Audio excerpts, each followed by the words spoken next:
그 왕의 만남을 통해서 그가 총리의 자리에 올라가는 만남. 이런 만남들은 아주 좋은 만남들이었죠. 이 역사 속에서도 이런 만남들은 얼마든지 있죠. 그 중에 하나라 그러면 영국의 한 소년이, 부잣집 소년이 연못에서 헤엄치다가 그냥 거의 죽게 된 거예요. 빠져 죽게 된 거예요. 그때 가난한 집에 수영을 잘하는 소년이 뛰어들어가서 그 소년을 구해주죠. 그리고 이 두 사람은 친구가 되죠. 어느 날 이 부잣집 친구가 가난한 집 친구한테 얘기를 한 거야. 야, 너 소원이 뭐니? 내한테 말해봐. 난 네 소원을 꼭 듣고 싶어. 그러자 이 가난한 집 친구가 대답을 합니다. 내 꿈은 런던에 가서 의학을 공부하는 거야. 그러자 이 부잣집 소녀는 생명의 은인인 이 친구의 소원을 아버지에게 이야기하고, 아버지는 마침내 그 친구를 도와줘요. 그래서 런던으로 보내서 의학 공부를 하고 의사가 돼요. 그가 바로 페니실린을 발견한 알렉산더 플레밍이라는 사람이었죠. 그런데 그 페니실린을 발견한 지 얼마 되지 않아서 이 부잣집 친구가 또 다시 도움이 필요한 때가 온 거예요. 왜냐하면 폐렴에 걸려가지고 아주 위독한 상태에 빠진 거죠. 이 소식을 들은 이 친구는, 플레밍은 페니실린을 들고 달려가서 그 친구를 살려냈어요. 두 번씩이나 이 친구를 통해서 도움받았던 이 사람이 누구였나 하면 2차 세계대전의 영웅 윈스턴 처칠이었다고 그래요. 그 두 사람은 그렇게 서로를 도우면서 아름다운 만남, 인연적인 만남을 이었던 것을 우리는 알 수가 있습니다. 오늘의 본문은 바로 그런 면에서 이제 사울의 만남, 이런 이야기를 할 수가 있네요. 사울의 만남. 사울은 구장이 오기 전에 그는 스승 가말리엘과 만남이 있었던 거죠. 그죠?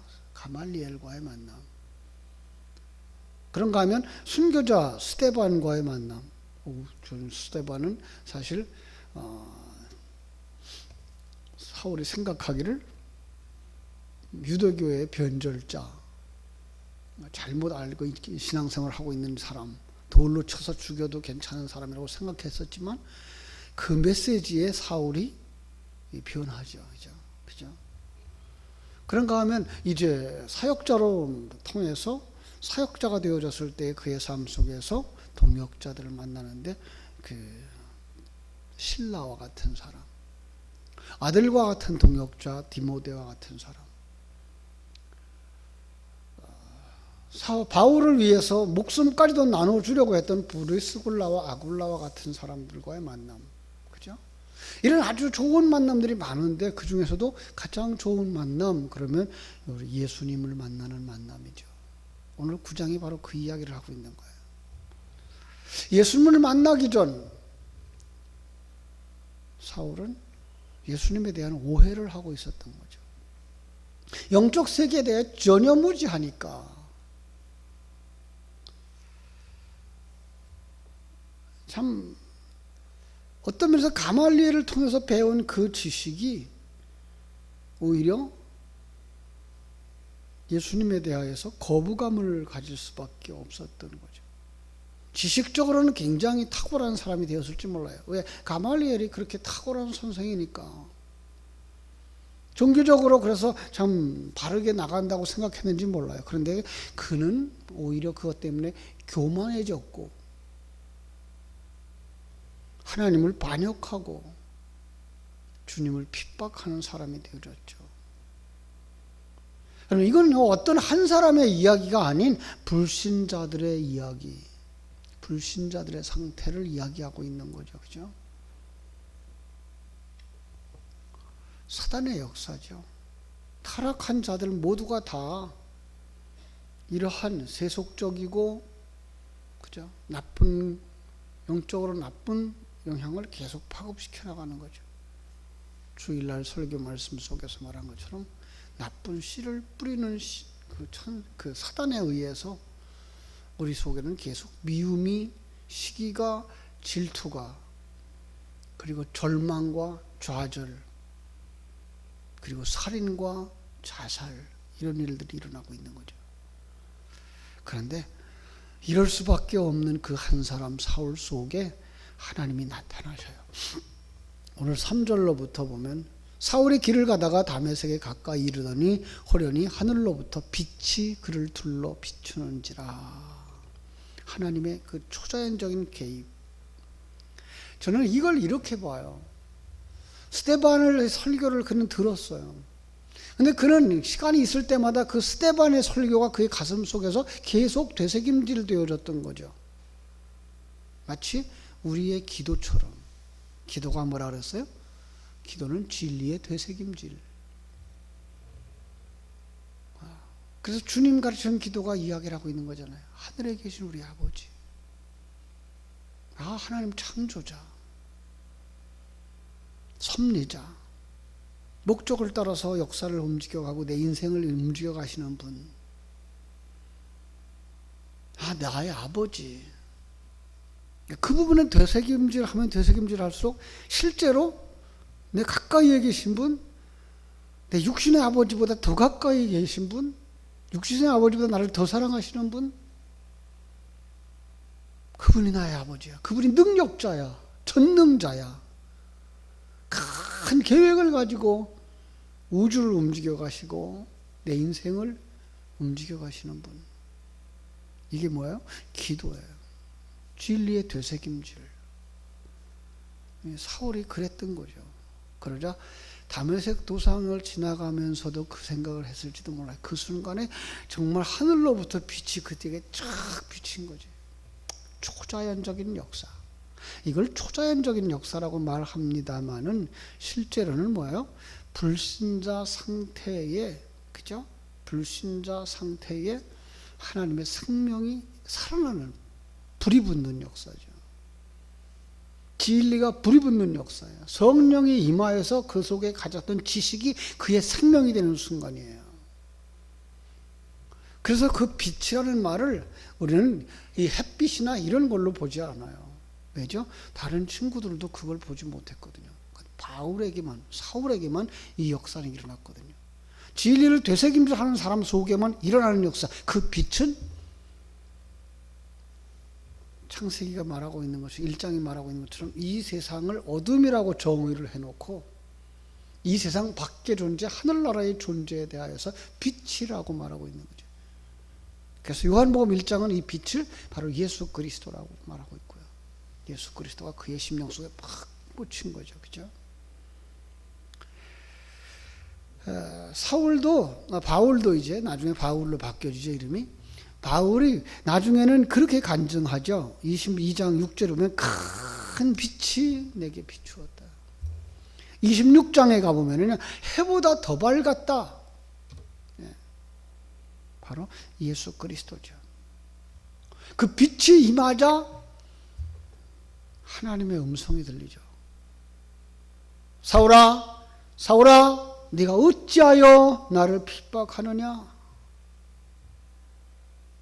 자기까지 일생의 삶이, 자기는 지금 잘한다고 생각했고 하나님의 덕이 되는 삶을 산다고 생각했고 하나님을 위해서 이 예수파를, 그들의 추종자를 잡아다가 옥에 가두는 것이 자기의 그 할 일이라고 생각하고 열심히 했던 그 일이 뭐예요? 예수님을 핍박하는 거예요. 왜 나를 핍박하느냐? 그러자 그가 묻죠. 당신이 누구십니까? 나는 네가 핍박하는 예수라. 주님의 음성이 들리는 거예요. 여러분, 세상 소리에 너무 귀 기울이지 마십시오. 요즘 우리 어린아이들 태어나자마자 이 휴대폰 또 영상들을 보고 있어서 그들은 영상에 빠져서 지혜를 쓰는 데에 아주 둔해져 가고 있어요. 이 휴대폰을 놓으면은 그들이 생활이 안 돼, 불안해서. 그래서 그저 예배 시간에도 휴대폰, 학교에 가서도 휴대폰. 안타까운 거죠. 여러분, 세상 것에 눈이 돌아가면 뭐가 안 보여요? 하나님의 것이 안 보여요. 세상의 음성을 자꾸 듣는 순간 하나님의 음성이 안 들려요. 그래서 우리는 기도한다고 생각할 때 내가 말하는 것들만 계속 말할 것이 아니라 내가 진리를 되새김질 하면서는 하나님의 음성을 기다릴 수 있는 여유를 좀 가지는 것도 필요할 거야. 주의 음성을 듣는 여러분들 되시기를 주님의 이름으로 축원합니다. 두 번째 특징이 눈이 열려지는 거죠. 그런데 그가 하나님의 그 음성을 듣는 그 순간에 뭐예요? 그가 소경이라는 걸 발견하는 거죠. 8절, 9절에서 그렇게 말하죠. 사울이 땅에서 일어나 눈을 떴으나 아무것도 보지 못하고, 무슨 얘기예요? 그는 자기가 소경이라는 사실을 발견하게 되는 거예요. 내가 영적인 소경이구나. 하나님 나라를 보지 못하는 사람이구나. 이게 깨달아지는 거죠. 나중에 하나님의 사람 아나니아를 통해서 눈이 열려지죠. 영적인 세계가 열려지는 거예요. 여러분, 저는요, 이 사울이 왜 다메섹 도상에서 고꾸라졌을까? 그 근처에 아나니아가 있었기 때문에, 사울의 눈을 열어줄 수 있는 아나니아가 있었기 때문에, 이 만남, 사울과의, 주님과의 만남 소중하죠. 근데 사울과의 아나니아의 만남, 그 만남을 통해서 사울이 눈이 열려진다고요. 영적인 눈이 열려진다고요.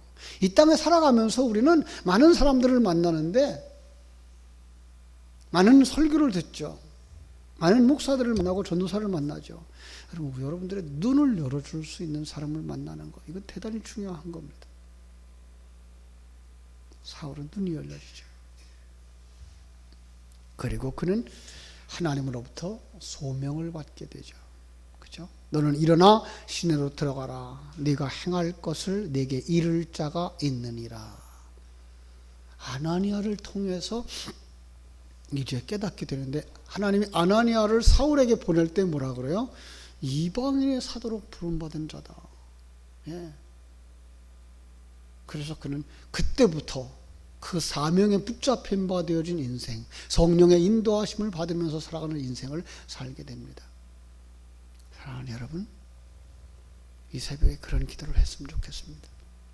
하나님, 제게도 좋은 만남을 주십시오. 그래서 내가 귀가 열려지고 눈이 열려지고 내 사명이 회복되어지고 사명에 불이 붙어서 사명의 이끌림을 받으면서 사명 감당하면서 살아가는 인생 되게 하여 주시옵소서.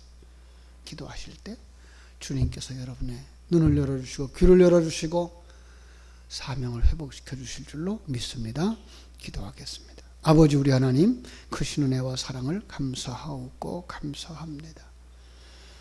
이 땅에 살아가는 많은 사람들, 이 땅에 살아가는 많은 시간들 속에 만남이 있습니다. 정말 소중한 만남. 사울이 스데반과의 만남을 통해서 메시지를 들었고 성령의 역사로 말미암아서 그가 영적인 세계로 들어갑니다. 거듭나자 그는 하나님의 음성을 듣는 귀가 열려졌고 영적 세계를 보는 눈이 열려졌고, 그리고 자기에게 허락하신 하나님의 사명이 무엇인가를 깨달아 알게 되어져서 그는 이때부터 거듭난 하나님의 생명을 가진 자의 삶을 살아간 것처럼 저희들도 아버지 하나님의 이 땅에 살아가는 날 동안 이런 아름다운 만남들이 우리에게 일어나게 하여 주시옵소서. 그래서 우리에게 눈이 열려지게 하여 주시고 귀가 열려지게 해주시고 사명이 회복되어지도록 축복하여 주시옵소서. 오늘 하루의 삶도 주님께 부탁드립니다. 일마다 때마다 시간마다 분분 초초마다 모든 만남 속에 하나님의 역사가 있음을 깨달아 아는 지혜가 있게 하여 주시옵소서. 예수님의 이름으로 기도하옵나이다.